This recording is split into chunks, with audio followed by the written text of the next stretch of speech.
I'm Lizzie. I am 41. In 2019, I started to suffer with back problems.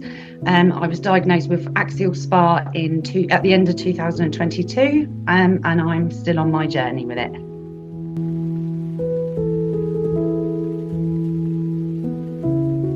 In 2019, I started with a bad back.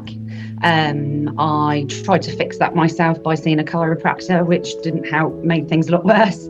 I then went to see my GP, and she said, "Oh, it's probably just wear and tear." I said to her that I felt like an old woman, and at the time I must have been about 38. That was like a trigger for her to test me for the HLA-B27 gene, and then I was referred on to rheumatology. Was diagnosed with lifelong pain with no cure, which was probably really quite hard to hear and digest.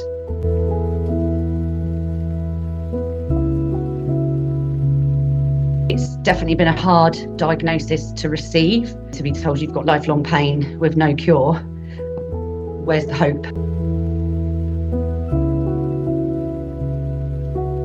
When I was diagnosed, in my rheumatology department, there was lots of NASS posters around.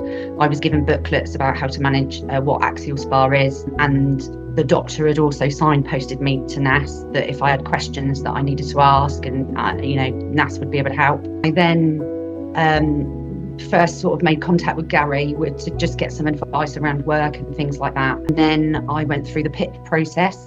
He was there with me every step of the way, supporting me, helping me. He wrote me a letter to accompany my application, which I think went down quite well. He's been wonderful. There's a moment where he was helping me with the PIP process. I feel quite misunderstood with this illness because I look a certain way and I feel a very different way. You can't really see what's going on and how you feel under the surface. And Garry, when I went through the PIP process, it's all the negatives, it's all about the bad days, and he recognised that without me even saying. Once I put my application through, I had an email of him just saying, "Hope you feel okay. It's not an easy process," and just acknowledging how I felt without anybody being around to actually notice how I felt. So yeah, he's great, Garry.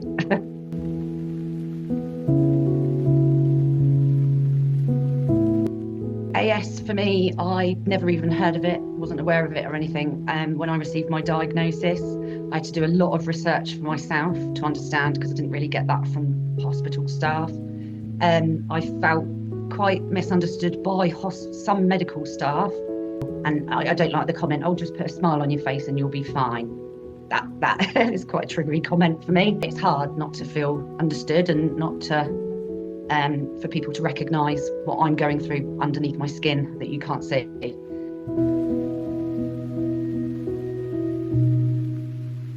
So my message to anyone with axial SpA is don't give up and trust what you know and what you feel. Just keep pushing to get answers and to try and find some solutions to the problems that arise with this illness.